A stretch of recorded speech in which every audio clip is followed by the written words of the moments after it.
Hello everyone, welcome back on cam TV. बच्चों, previous lecture तक हमने कोवेलेंट बॉन्ड पढ़ लिया। कोवेलेंट बॉन्ड के अलग अलग एग्जाम्पल पढ़े, किस तरीके से डॉट स्ट्रक्चर इलेक्ट्रॉन का शेयरिंग होता है वो जान लिया। ठीक है, इनिशियली हमने वो जाना, वो टॉपिक बहुत ही ज़्यादा काम का था, ध्यान रखेगा खास। ठीक है, आज हम बात करते हैं हमारे चैप्टर के मेन टॉपिक की, कार्बन एंड इट्स कंपाउंड का। हमारा जो फर्स्ट थियरी है वो वर्सटाइल नेचर ऑफ कार्बन, यानी कि कार्बन के पास ऐसी दो सबसे अहम प्रॉपर्टी है जो कार्बन को दूसरे एलिमेंट से एकदम अलग करती है। ठीक है, इस बात का आप लोग खास ध्यान रखिएगा कि कार्बन जो है उनके एलोट्रॉप्स भी होते हैं। ठीक है, हालांकि आपकी टेक्स्ट बुक के अंदर वो इन्फॉर्मेशन के लिए जो कॉलम आती है उसके अंदर दिया गया है, लेकिन फिर भी मैं आपको वो चीज़ सिर्फ रिकैप करवा देता हूँ कि कार्बन जो है वो कार्बन, उनके जो एलोट्रॉप है, कार्बन जो है वो कार्बन उसके एलोट्रॉप्स का मतलब पहले मैं आपको समझा देता हूँ। एलोट्रॉप्स मतलब क्या? जिनके फिजिकल स्ट्रक्चर अलग अलग होते हैं। एलोट्रॉप्स ऑफ अगर कार्बन उसकी मैं बात करूँ तो जिनके फिजिकल स्ट्रक्चर अलग अलग होते हैं, बराबर, बट केमिकली सब एक जैसा रिएक्ट करते हैं। क्लियर ना? फिजिकली स्ट्रक्चर सबके अलग अलग होते हैं, बराबर। तो ऐसे अलग अलग प्रकार के कार्बन के हमारे पास 3 एलोट्रॉप देखने को मिलते हैं। फर्स्ट जो है वो है डायमंड। डायमंड जो है वो वर्ल्ड का सबसे हार्डेस्ट सब्सटेंस माना जाता है। सेकंड जो है वो है फुलरीन्स। समझना इस बात को, एक्चुअल में इसके बारे में प्रॉपर डिस्कशन किया नहीं गया है आपकी टेक्स्ट बुक में अंदर, लेकिन फिर भी मैं आपको बता रहा हूँ, ध्यान रखिएगा। ठीक है, फुलरीन्स, जिसको बकमिनिस्टर फुलर भी कहा जाता है। सो फुलरीन्स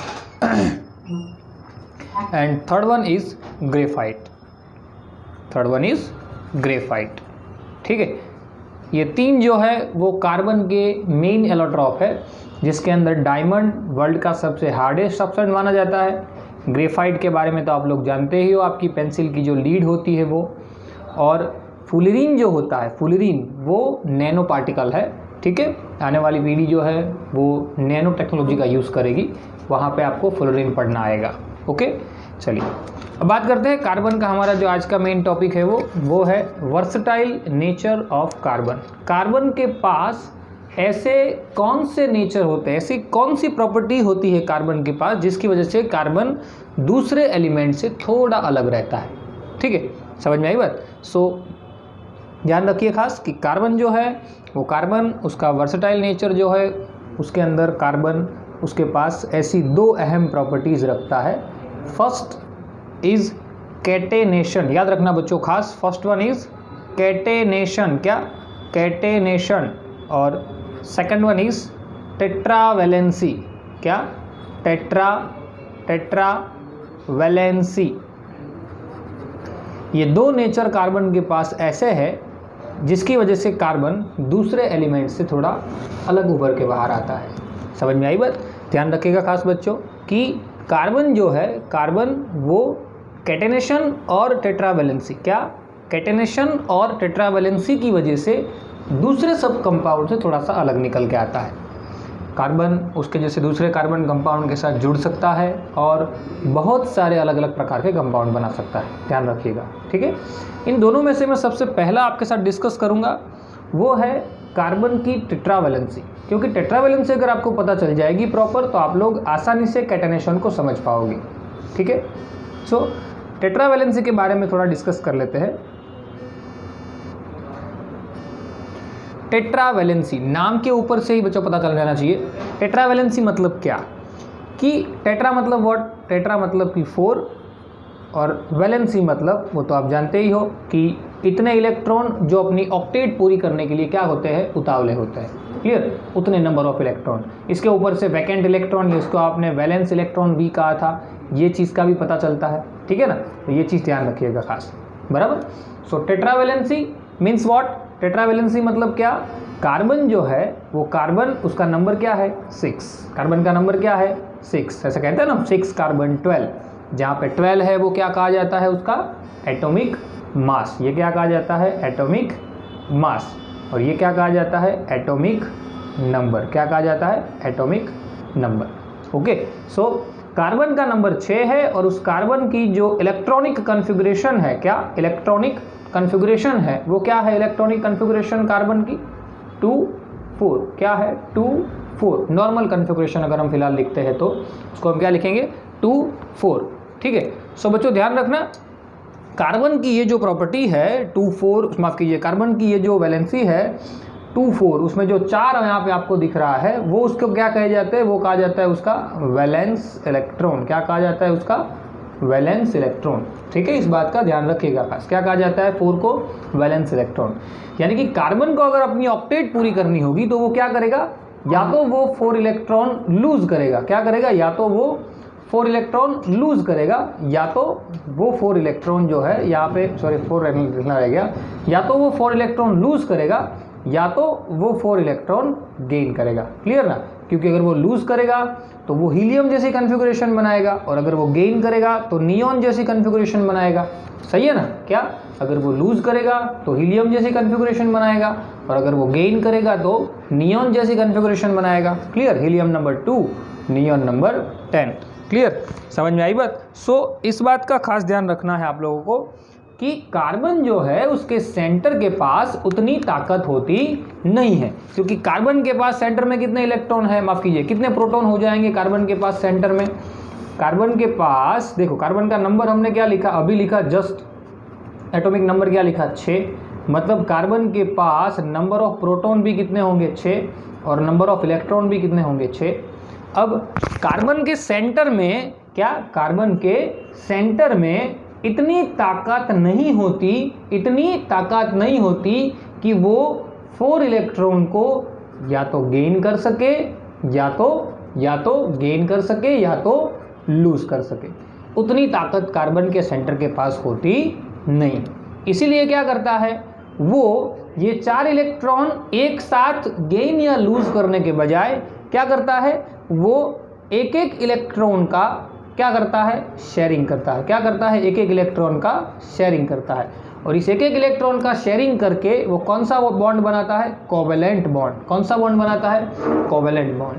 तो कार्बन की ये जो प्रॉपर्टी है जिसको क्या कहते हैं, टेट्रावैलेंसी। क्या कहते हैं, टेट्रावैलेंसी। याद रखना बच्चों खास, कार्बन की ये जो प्रॉपर्टी है इस प्रॉपर्टी को क्या कहते हैं, टेट्रावैलेंसी। समझ में आई बात, क्या कहेंगे इसको हम, टेट्रावैलेंसी। मीन्स टेंडेंसी, कार्बन के पास आउटर मोस्ट में कितने इलेक्ट्रॉन होते हैं, 4 इलेक्ट्रॉन। क्लियर ना, तो हम क्या कह सकते हैं डेफिनेशन अगर लिखना चाहे टेट्रावैलेंसी की, so carbon have one versatile nature name tetravalency. Tetravalency means what, tendency to sharing electron, tendency to sharing electron which present in outer most orbit of carbon. Carbon के आउटर मोस्ट ऑर्बिट में जो 4 electron present है वो चारों 4 electron को वो क्या करता है, लूज करके, यानी किसी के साथ शेयरिंग करके क्या करता है, इलेक्ट्रॉन जो है उसको दे के किसी ना किसी के साथ क्या करता है, इलेक्ट्रॉन का बॉन्ड बनाता है। कौन सा बॉन्ड बनाता है, कोवेलेंट बॉन्ड। क्लियर, सो इस प्रॉपर्टी को कहते हैं tetravalency. Means capacity of forming 4 different covalent bond. क्या कह सकते हो, नॉर्मल आप अगर कहना चाहो तो क्या, capacity of forming 4 different covalent bond with the help of 4 electron present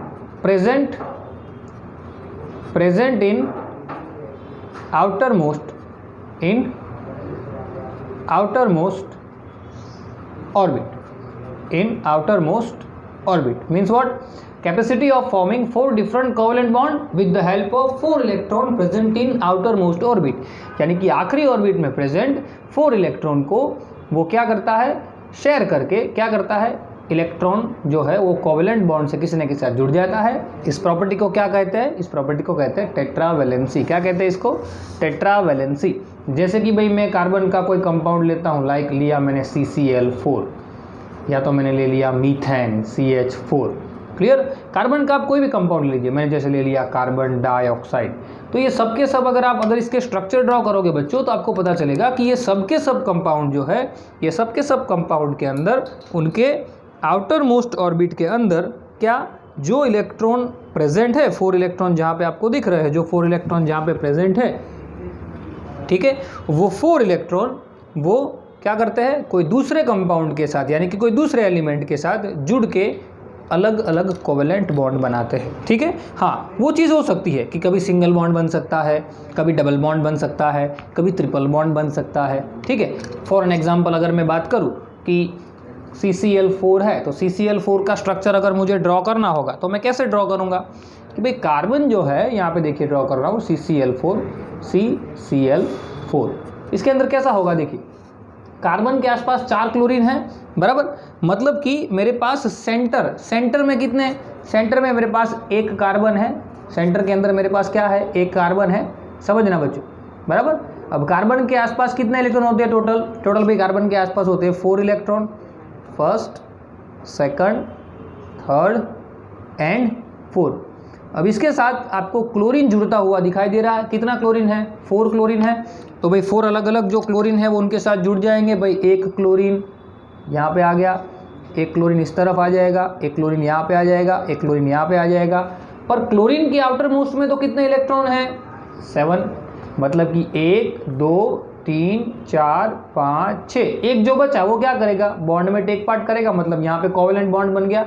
same इस क्लोरीन के पास भी कितने हैं, 7, उसमें भी 6 पड़े रहेंगे और 1 क्या करेगा, बॉन्ड बनाएगा।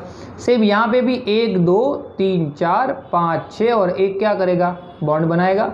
सेम यहाँ पे भी 1 बॉन्ड बनाएगा और बाकी के पड़े रहेंगे। समझ में आई बात, यानी इस तरीके से क्या होगा, उनके बीच में कोवेलेंट बॉन्ड बनेगा। सेम थिंग होती है मीथेन के अंदर, सेम थिंग, कोई चेंज नहीं, मीथेन के अंदर भी यही प्रकार का स्ट्रक्चर बनता है।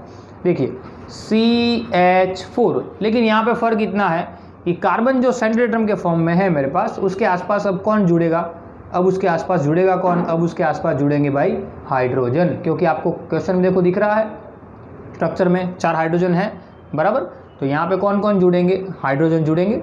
ओके चलिए, यहाँ पे कौन जुड़ गया, हाइड्रोजन जुड़ गया, एक एक और एक एक बॉन्ड बना दिया। सेम स्ट्रक्चर कार्बन डाइऑक्साइड में होता है, बट कार्बन डाइऑक्साइड का स्ट्रक्चर थोड़ा सा डिफरेंट होता है बच्चों, वहाँ पे डबल बॉन्ड का फॉर्मेशन होता है। आप साइंस लोगे आगे जाके तो ये चीज़ें पढ़ने में आएगी। ठीक है, समझ में आई बात। कार्बन डाइऑक्साइड उसमें क्या होता है कि कार्बन सेंटर में है तो आउटर मोस्ट में कितने इलेक्ट्रॉन होते हैं, 4 इलेक्ट्रॉन, लेकिन ऑक्सीजन 2 है ना, इसकी वजह से यहाँ पे दोनों साइड जो 2 ऑक्सीजन आपको दिख रहे हैं वो दोनों ऑक्सीजन क्या करते हैं, डबल बॉन्ड बनाते हैं। क्या करते हैं, डबल बॉन्ड बनाते हैं, यानी कि इस तरफ का जो ऑक्सीजन है, क्योंकि 2 ऑक्सीजन है मेरे पास, तो दोनों साइड एक एक ऑक्सीजन सेटअप हो जाएंगे। और ऑक्सीजन के आसपास कितने, 6 इलेक्ट्रॉन हैं, तो 1 2 3 4 5 6, यहाँ पे देखिए ये 2 हो गया, यहाँ पे भी 1 2 3 4 5 6, यहाँ पे भी देखो डबल बॉन्ड बन गया। मतलब कि इस तरीके का कंपाउंड बनता है। आगे जाके आपको थोड़ा डिटेल में पढ़ना आएगा कि यहाँ से ये बॉन्ड यहाँ पे ट्रांसफ़र होता है, यहाँ से ये बॉन्ड यहाँ पे ट्रांसफ़र होता है, और यहाँ पे रेजोनेंस स्ट्रक्चर जनरेट होता है, इसको रेजोनेंस स्ट्रक्चर कहते हैं। आगे जाके पढ़ोगे, फिलहाल सिर्फ आप ध्यान रखो कि डबल बॉन्ड सिंगल बॉन्ड भी हो सकता है, डबल बॉन्ड भी हो सकता है, ट्रिपल बॉन्ड भी पॉसिबल है। ठीक है, उसके बारे में हमें आगे डिस्कस करनी है। समझ में आ गई बच्चों। सबसे पहले बात क्या, टेट्रावैलेंसी मतलब क्या, टेट्रावैलेंसी मतलब कार्बन के आसपास आउटर मोस्ट ऑर्बिट में कितने इलेक्ट्रॉन होते हैं, 4 इलेक्ट्रॉन, और वो 4 इलेक्ट्रॉन वो क्या करता है, लूज करके या शेयरिंग करके किसी ना किसी के साथ जुड़ेंगे, क्या बनाएंगे, वो 4 अलग अलग कोवेलेंट बॉन्ड बनाएंगे। ओके, समझ में आई बात। चलिए अब इसी के आगे थोड़ा सा नेक्स्ट टॉपिक ले लेते हैं, हमारी जो सेकंड वर्सेटाइल प्रॉपर्टी है उसके बारे में थोड़ा डिस्कस कर लेते हैं। सेकंड वर्सेटाइल प्रॉपर्टी जो हमारी है वो क्या है, वो है कैटेनेशन। क्या है, कैटेनेशन। टाइटल लगाइए बच्चों, क्या नाम है, कैटेनेशन। ठीक है, 2 प्रॉपर्टी हमारे पास है, एक टेट्रावैलेंसी और एक कैटेनेशन। अब कैटेनेशन किसे कहते हैं समझिए थोड़ा। कैटेनेशन का मतलब क्या है, कैटेनेशन मतलब क्या कि भाई कार्बन जो है, कार्बन उसके आसपास हमने ये तो कह दिया कि 4 अलग अलग कोवेलेंट बॉन्ड बनता है, बट ये जो कार्बन है, एक कार्बन वो किसी दूसरे कार्बन के साथ ऐसे चेन में जुड़ सकता है, वही कार्बन दूसरे कार्बन के साथ ऐसे ब्रांच में भी जुड़ सकता है, और वही कार्बन दूसरे कार्बन के साथ ऐसे साइक्लिक स्ट्रक्चर में भी जुड़ सकता है, यानी कि नॉर्मल हेक्सागन, पेंटागन, ट्राइंगल कोई भी ले सकते हो आप बराबर, यानी किसी भी तरीके से इन शॉर्ट जुड़ सकता है। और वो चाहे सिंगल बॉन्ड भी हो सकते हैं, क्या सिंगल बॉन्ड भी हो सकते हैं, या तो डबल बॉन्ड भी हो सकते हैं या तो ट्रिपल बॉन्ड भी हो सकते हैं। क्लियर? यानी कि क्या कार्बन जो है वो दूसरे कार्बन के साथ सिंगल, डबल या तो ट्रिपल बॉन्ड में चेन स्ट्रक्चर में, इसको चेन कहते हैं, क्या कहते हैं इसको? Chain structure. क्या कहते हैं इसको? Chain structure. Okay, chain structure. इसको कहते हैं ब्रांच स्ट्रक्चर। क्या कहते हैं इसको? Branch structure. Okay, branch structure. और इसको कहते हैं साइक्लिक स्ट्रक्चर। क्या कहते हैं? Cyclic structure. ओके, आगे जाके डिटेल में हमें पढ़ना ही है, फिलहाल सिर्फ डेफिनेशन के लिए याद रखो क्या कि carbon can joint with another carbon with the help of single bond, double bond and triple bond and in manner. कौन कौन सी मैनर से जुड़ सकता है भाई? वो जुड़ सकता है by chain structure, by branch structure और by cyclic structure and make more and more compound. Carbon जो है बच्चों 3000 से भी ज़्यादा कंपाउंड बनाता है। ध्यान रखिएगा, क्या कार्बन जो है ना उसके पास एक यूनिक एबिलिटी है, वो दूसरे किसी कार्बन एटम के साथ सिंगल, डबल, ट्रिपल बॉन्ड से जुड़ सकता है और कार्बन के साथ जुड़ के वो अलग अलग प्रॉपर्टी वाले, अलग अलग कार्बन की प्रॉपर्टी वाले अलग अलग बहुत सारे कंपाउंड बना सकता है। कार्बन की इस प्रॉपर्टी को क्या कहते हैं? कैटेनेशन। क्या कहते हैं? कैटेनेशन। ठीक है, सो कार्बन कैन, ये डेफिनेशन याद रखना, क्या? Carbon can joined another carbon with the help of single, double and triple bond in the manner of chain structure, branch structure और cyclic structure and form large number of molecule। मतलब कि बहुत सारे carbon जो है वो बहुत सारे कंपाउंड बनाएगा। कार्बन की इस प्रॉपर्टी को क्या कहते हैं? कैटेनेशन। क्या कहेंगे? कैटेनेशन। समझ में आई बात बच्चों? कैटेनेशन किसे कहेंगे? याद रखना खास। कैटेनेशन के बाद का जो हमारा नेक्स्ट लेक्चर के अंदर टॉपिक होने वाला है उसके अंदर हमें क्या डिस्कस करनी है? कैटेनेशन जो है वो कैटेनेशन के अंदर हमें खास याद रखना है, कैटेनेशन के अंदर हमें 3 सीरीज पढ़नी है जिसको हाइड्रोकार्बन की सीरीज कहते हैं। क्या कहते हैं? हाइड्रोकार्बन की सीरीज। क्या कहते हैं? हाइड्रोकार्बन की सीरीज। तो बच्चों ये चीज़ भूलना मत, ये चीज़ याद रखना खास। ठीक है, 3 सीरीज हम पढ़ेंगे, alkane series, alkene series and alkyne series. ये 3 सीरीज के बारे में हम नेक्स्ट लेक्चर के अंदर डिस्कस करेंगे। ओके, क्योंकि कोई भी हाइड्रोकार्बन जो है वो 3 तरीके से जुड़ सकता है, जैसे मैंने ऊपर डिस्कस कर लिया एक बार। या तो वो चेन में जुड़ सकता है, या तो वो कैसे, या तो वो जुड़ सकता है चेन की जगह पे ब्रांच में जुड़ सकता है, और या तो वो जुड़ सकता है किसके अंदर? या तो वो जुड़ सकता है साइक्लिक कंपाउंड में। ठीक है, यानी कि 3 तरीके से वो जुड़ सकते हैं, चेन में, ब्रांच में या तो साइक्लिक। समझ में आई बात? ठीक है, एक्चुअल में जब हाइड्रोकार्बन का हम नेक्स्ट लेक्चर के अंदर अलग अलग पार्टीशन करेंगे तब हम उसको पहले 2 पार्ट में डिवाइड कर देंगे। एक हो जाएगा भाई वो सैचुरेटेड, यानी कि जो सिंगल बॉन्ड वाले सारे होंगे उसको हम सैचुरेटेड हाइड्रोकार्बन कहेंगे, और डबल या तो ट्रिपल बॉन्ड वाले जिसको होंगे उसको हम क्या कहेंगे? अनसैचुरेटेड। क्या कहेंगे? Unsaturated hydrocarbon. यानी कि सैचुरेटेड हाइड्रोकार्बन और अनसैचुरेटेड हाइड्रोकार्बन जो है उसके बारे में हम नेक्स्ट लेक्चर के अंदर डिटेल में डिस्कस करेंगे। सो बच्चों समझ में आ गई बात? हमें आज हमने कौन कौन सी चीज़ों का डिस्कशन किया? आज हमने कार्बन की 2 वर्सेटाइल नेचर जाने। एक क्या जाना? एक हमने जाना उसकी टेट्रावैलेंसी, और एक हमने क्या जाना? उसका कैटेनेशन पावर। यानी कि वो जो है वो किसी दूसरे कंपाउंड के साथ क्या कर सकता है? अलग अलग तरीके से जुड़ के बहुत सारे कंपाउंड बना सकता है, उसको कहते हैं कैटेनेशन। ठीक है, तो ये दोनों के दोनों जो क्वेश्चन है मोस्ट आईएमपी है बच्चों, ध्यान रखना। ऐसे क्वेश्चन के तौर पे पूछा जा सकता है, व्हाट इज़ कैटेनेशन समझाइए, व्हाट इज़ टेट्रावैलेंसी समझाइए, what is versatile nature of carbon, तो आपको दोनों समझाने पड़ेंगे। ठीक है, तो ये चीज़ें आप लोगों को ध्यान में रखनी है। सो मिलते हैं बच्चों अगले लेक्चर में। Till then, thanks a lot.